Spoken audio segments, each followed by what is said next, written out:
কি করছো বলো তো তোমরা? তোমরা যা আরম্ভ করেছো না, ভালো লাগছে না।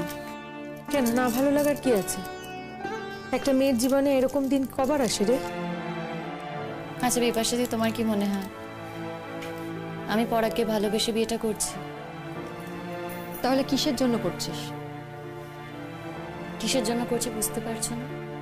আমি शायद বুঝতে পেরেছি। वो परागर कंडीशन ठीक नहीं ना, तो वो भावजे की और साथ देवे, उसका खाना पहनना दवाई इन सब के लिए।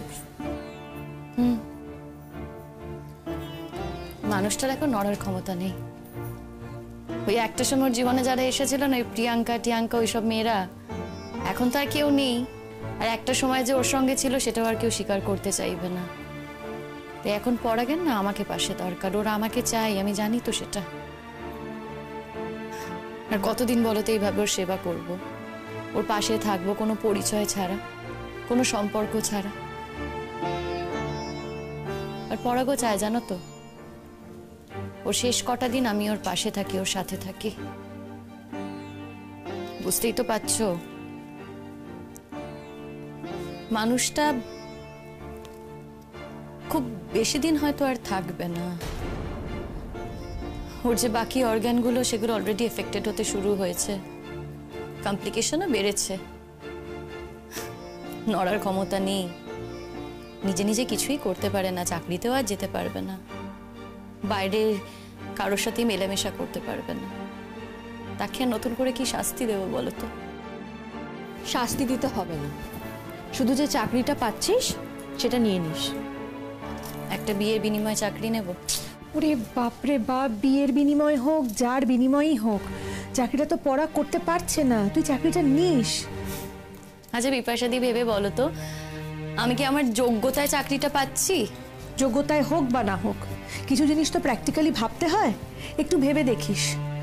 এই যে এত বড় একটা সংসার, সেটা চালাবি কি করে? চাকরিটা না নিলে কি করে চলবে? পরাগের যে চিকিৎসা, তার এত খরচ খরচা, কি করে চালাবি তুই? ওকে তো বাঁচিয়ে রাখতে হবে। একদমই। ক টাকা জমানো ওদের পরিবারের। তুই চাকরিটা নে শিমুল, চাকরিটা নেওয়ার মধ্যে কোনো অন্যায় নেই, বরং পরাগ এতগুলো দিন তোর প্রতি যে অন্যায়টা করেছে, সেই অন্যায়ের জন্য সামান্য একটা ক্ষতিপূরণের চেষ্টা হয়তো ও করছে। ও হয়তো নিজের মনের দিক থেকে এটাই ভাবছে, ও নিজের কাছে ক্লিয়ার থাকতে চাইছে। তুই এতটুকু সুযোগ তোকে দিবি? হ্যাঁ, ও আমাকে অনেকবার এই কথাটা বলেছে, আমিও ভেবে দেখি কি করা যায়। এত ভাবাভাবির কিছু নেই। আমার তো মনে হয় পরাগ বোধহয় ওর স্কুলের হেডমাস্টার মশাইয়ের সঙ্গে কথা বলেছে। শোন, এই বিষয়টা নিয়ে তুই আর দেরি করিস না।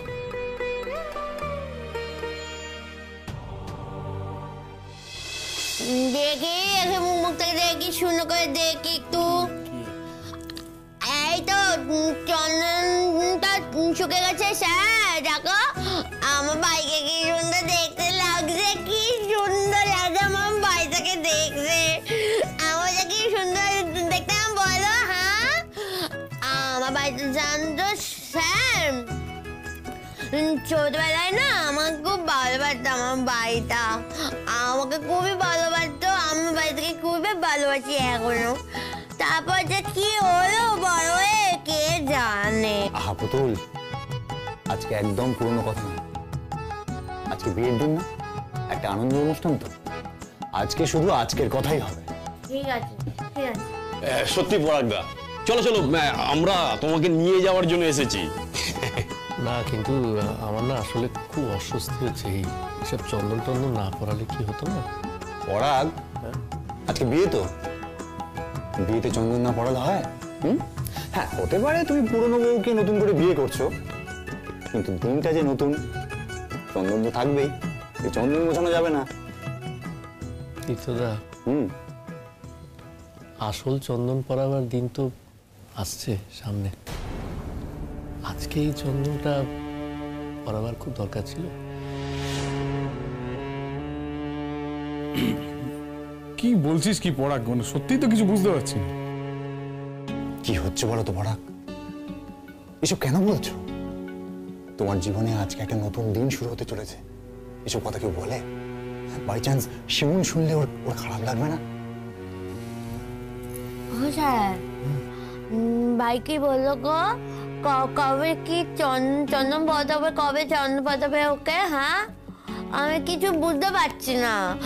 ভাই তুই জানিস না তো দিদিটা একটা হাবা মেয়ে, হ্যাঁ? আমি যেমন করে বুঝতে পারি তুই তেমন করে বল, হ্যাঁ বল। না রে দিদি, শোন, তুই হাবাগোবা নোস, তুই হচ্ছিস আসল মানুষ। আহা, সে নয় হলো, আমি তো আজল মানুষ, ঠিক আছে, কিন্তু তুই এবার চন্দ্রবাবু কেন সেটা তো আমাকে বল। ভাই তুই আবাবি কবি নাকি?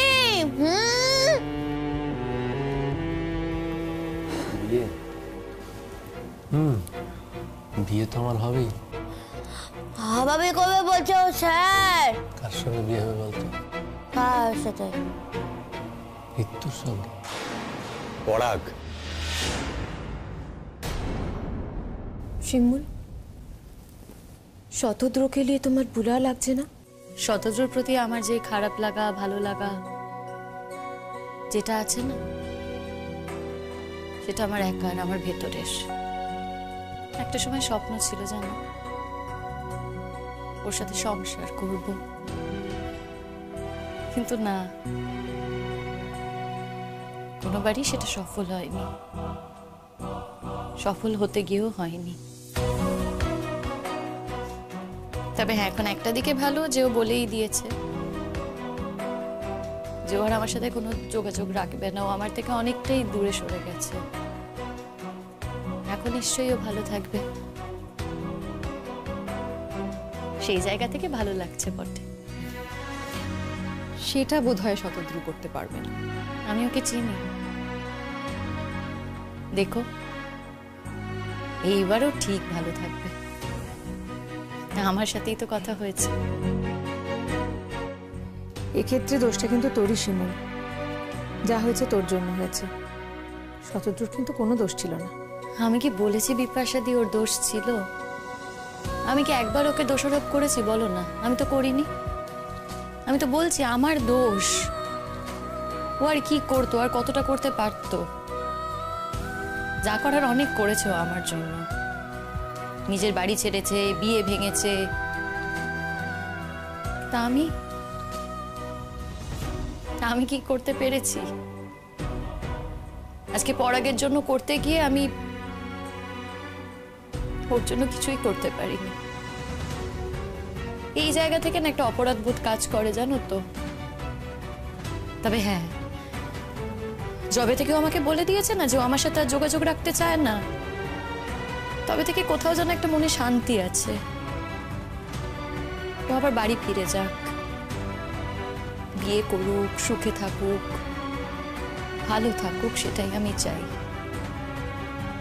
আমি সত্যি চাই, জানো তো, আমার চারপাশে যারা আছে সবাই যাতে ভালো থাকুক, কিন্তু সবাইকে ভালো রাখায় তো আমার কোনো ভূমিকা নেই।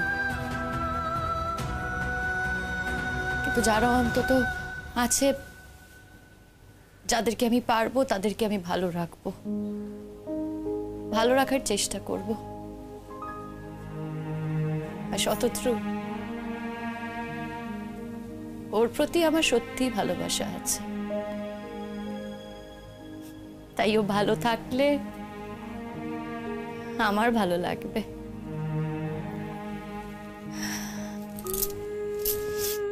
ভেতরের সব কষ্ট বাদ দিয়ে। तो बात बोलबो शिमुल, वो তুমি কি পরাগকেও প্যার করো? পরাগের প্রতি আজ আমার অনুকম্পা আছে। ভালোবাসা কিনা বুঝতে পারি না, একটা অসহায় মানুষ, তার প্রতি ভালোবাসা, সেবা কি আছে আমি জানি না, আমি অত বিচার করতে পারছি না। এমন কথা না গল্প যে তুই তখন থেকে অন্য কথা কেউ বলে নাকি? মামানের কথা বলতে নেই, আমি বলছি শোন, আমাদের বোটা রাখে চলে গেছিল তো বল, হ্যাঁ এখন আবার তোর বিয়ে হচ্ছে, ও আবার আমাদের বাড়িতে থাকবে, কত আনন্দ মজা করবো আমরা, এখন কত সুখের দিন, আনন্দের দিন, এমন করে বলতে নেই ভাই, বলতে নেই এমন কথা। আমি বলছি শোন, আমাদের শিমুল না খুবই নকিমন্ত মেয়ে, ও দেখবি তোকে ঠিক সুস্থ করে তুলবে। আমি মাঝে মাঝে ওকে তো মজা করি ঠিকই, কিন্তু আমি তো জানি ও খুব ভালো মেয়ে, খুবই নকি মেয়ে। ও দেখবি সব পারবে করতে, তোকে সুস্থ করে তুলবে। তারপরে তুই মা বউ সবাই মিলে আমার বাড়িতে যাবি। হ্যাঁ, তুই তো দেখলি না আমার বাড়িটা কেমন দেখতে, শ্বশুর বাড়িটা। সবই তো বউটা করলো একা হাতে। তারপরে তুই সুতো হয়ে গেলে আমার মাবুইকে নিয়ে বউকে নিয়ে আমাদের বাড়িতে বেড়াতে যাবে, ঠিক আছে? কিন্তু আমার মামা পলুকে ঢুকতে দেবে না আমার বাড়িতে, ঠিক আছে? তো পলু যাবে না। হ্যাঁ, আচ্ছা ঠিক আছে, হয়েছে। দিদি, হ্যাঁ, আরে আমি সত্যি তোর বাড়ি যেতে পারবো?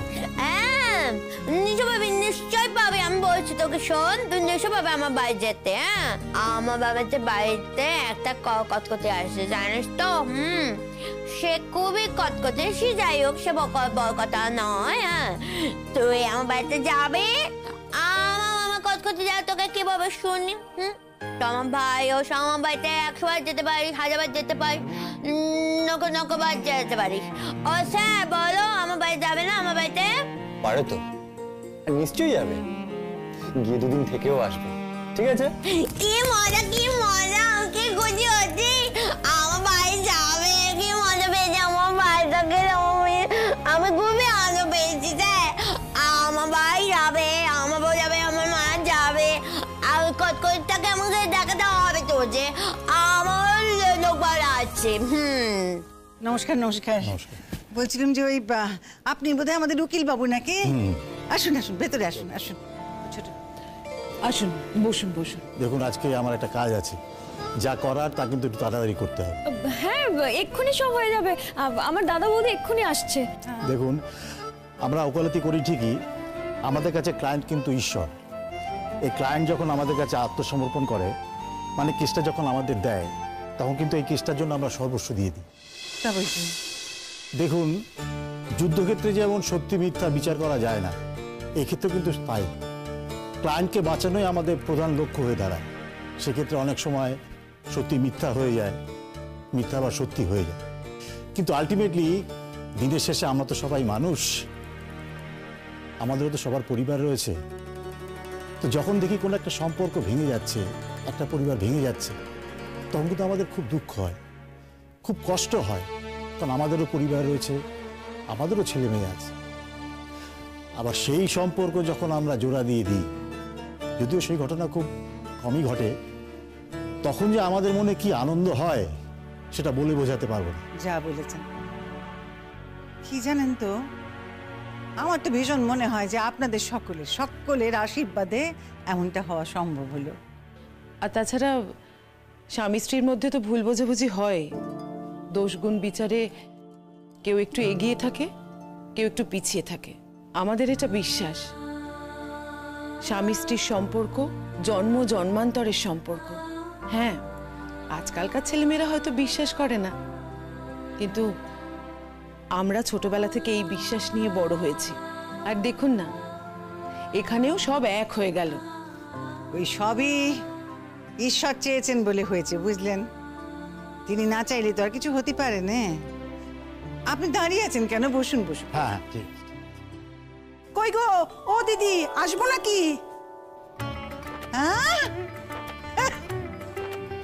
বলি, ও কি কথা গো, আসবো নাকি? আসবেই তো, তোমরা আসবে না তো কে আসবে আজকের দিনে? এসো দেখি না, এসো। হ্যাঁ, এরকম ঘটনা তো জীবনে দেখিনি না। এরকম আসলে কি, স্বামী স্ত্রী আলাদা হয়ে যায় এটা দেখেছি, কিন্তু আলাদা হয়ে যাওয়া স্বামী স্ত্রী যে আবার একসঙ্গে হচ্ছে এরকম তো দেখিনি না। তাই আমরা সবাই মিলে এই বিয়ের সাক্ষী থাকতে চাই। বাহ। হ্যাঁ কাকিমা, জেঠিমা, তোমাদের সবাইকে বলছি, আজকে আমাদের বাড়ির দরজা তোমাদের সবার জন্য খোলা আছে। এত সুন্দর একটা অনুষ্ঠানে তোমরা এসেছো, সবাই প্লিজ থাকো, খুব আনন্দ হবে। কই গো দিদি, তোমার ছোট ছেলে কই? আমার ছোট ছেলে এখানে ঘুরছো কেন গো? সে তো সকালবেলা বেরিয়ে গেছে। তো সে কি জানে এই ঘটনার কথা? হ্যাঁ হ্যাঁ, আমার জানানো কর্তব্য, আমি জানিয়ে দিয়েছি, ব্যাস। তা সে কি বলল? আজকের দিনটাতে তো বাড়িতে থাকতে পারতো নাকি তার ভালো লাগছে না দাদা বৌদি এক হচ্ছে বলে? কি কথা রে ছোট, কি বলছিস কি তুই? তার ভালো লাগে? তার ভালো লাগে কখনো? বাপরে বাপরে বাপরে বাপ, প্রথমে তো এমন ভাব করছে যেন কে বউ সে চিনতেই পারছে না। হ্যাঁ, তুই চোখের বিষ না। আমার কি মনে হয় জানিস ছোট, ওই তার বউ ঠিক তাকে উস্কেছে। যাকে মেনে নিতে পারেনি তাই এখানে থাকেনি, মেনে নিলি থাকতে পারতো, তাই না? তোমায় কিছু বলেনি? বলেনি আবার? খুব বলেছে রে, খুব বলেছে। শাসালে আমায় জানিস, বললে যে এরপর যদি ওই বউ এই বাড়িতে কোনো অন্যায় করে তাইলে নাকি সে মানবে না। আমিও বললাম এই সে কখনো অন্যায় করেনি রে, তোরা তার উপর অন্যায় করেছিস, সে কখনো অন্যায় করেনি বলে দিল। তাতে আরো রেগে গেলে, রেগে গিয়ে বাড়ি থেকে বেরিয়ে গেলে। গেলে তো গেলে, আমিও যাবার আগে বলে দিল, শোন ও আমাকে এই কথাও বলেছে জানিস তো, দেখবো দেখবো তোমার শেষ বয়সে তোমাকে কে দেখে, ওই বউ তোমাকে কদিন দেখে আমি দেখবো। আমিও বলে দিলাম যে আরে সেই তো দেখছে, তোরা আবার কবে দেখলি? সে আমার বিপদে এসে দাঁড়িয়েছে, সে আশা স্তক, আর কাউকে তো আমাদের দিয়ে মাথা ঘামাতে হয়নি। কিচ্ছু করিসনি তোরা, কিচ্ছু করিসনি। যা করেছে আমার এই বউই করেছে। দিলুম যাকে তোমার এই লক্ষ্মী বৌমা ঘরে ফিরেছে, তোমার ছেলের এই বিপদের দিনে পাশে এসে দাঁড়িয়েছে, এটা একটা বড় উদাহরণের কাজ করেছে। যা বলেছে গো। ও তো উকিল বাবু তো বসে রয়েছেন, আর উনি তো বললেন যে ওনার তাড়া আছে, দেরি করবেন না। তারা কি করছে কি? হ্যাঁ, যা যা যা উড়ে যা, দাদার ঘরে যা, দাদাকে গিয়ে দেখ কি করছে তার বন্ধুরা মিলে। তাকে ওই বন্ধুরা সব গিয়ে বসেছে ওখানে, বোধহয় সাজাচ্ছে গুজাচ্ছে, বুঝলি? বলি ও কি কথা, এত দেরি হলে তো চলবে না, আসল কাজটা তো আগে হতে হবে নাকি? যা। জেঠিমণি আমি যাচ্ছি, দুটো দলকেই আমি নিয়ে আসছি। আরে একটা ঘরে পরাগদাকে পাড়ার ছেলেটা সাজাচ্ছে, আর একটা ঘরে বৌদি ভাইকে বিপাশা দিকে সাজাচ্ছে। আমি এক্ষুনি যাচ্ছি, দু দলকে তাড়াতাড়ি নিয়ে আসছি, ঠিক আছে? ও বৌদি ভাই, হলো তোমাদের? আরে জেঠিমণি তো ডাকছে, উকিলবাবু চলে এসেছেন, ওনার তাড়া আছে, আবার চলে যাবেন। দেখে মা কি সুন্দর লাগছে তোমাকে, অপূর্ব দেখতে লাগছে। মুখটা এমনি কেন, একটু হাসো না, আর তাড়াতাড়ি চলো। আরে কি যে সাজালে না তোমরা, সত্যি বলছি বিপাশা দি, লোকজন কি বলবে? তো একটু নিজের জন্য বাঁচ না শিমুল, কোনো লোকজনের কথা ভেবে নয়, শুধুমাত্র নিজের কথা ভেবে। আজকে তোর জীবনে একটা বিশেষ দিন তো না, আমি একদমই বলছি না যে তুই পরাগকে বিয়ে করছিস বলে একটা বিশেষ দিন। পরাগ তো তোর ভালোবাসার মানুষ নয়, কোনোদিন ছিলও না, যথেষ্ট অন্যায় করেছে তোর প্রতি, সেটা আর কেউ না জানুক, আমরা জানি, আমরা দিনের পর দিন ধরে দেখছি। কিন্তু তুই একটা মানুষকে ক্ষমা করে দিয়েছিস এবং এমন একটা জায়গায় তাকে পৌঁছে দিয়েছিস যে সে নিজে রিয়েলাইজ করেছে তার ভুলগুলো, নিজেকে বুঝতে শিখেছে, শুধু তাই নয় তোকেও বুঝতে শিখেছে। কম বড় কথা তো নয় এটা। আবারও তাকে ক্ষমা করে দিলি, দয়া করলি, তার কথা রাখলি, রেখে আজকের দিনে তোরা দুজনে আবার একসঙ্গে হবি। এটা বিশেষ দিন নয়? এই বিশেষ দিনটাকে সেলিব্রেট করতে হয় না? আর যদি সেলিব্রেট করতে হয় তাহলে এটুকু সাজতেও হয়। তুমি নিজে, আমি জানি তুই কি বলবি, তুমি কেন সাজনি, তাই তো? আমার জীবন থেকে সাজটা হারিয়ে গেছে শিমুল, আমার সাজতে আর ইচ্ছে করে না। যদি কোনোদিন আবার তেমন কোনো কারণ ঘটে সাজতে ইচ্ছে হয়, সাজব।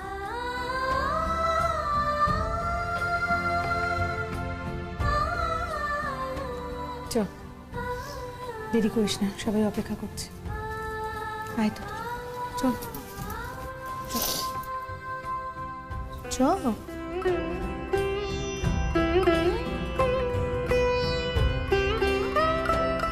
এখন আর কথা নয় পুতুল।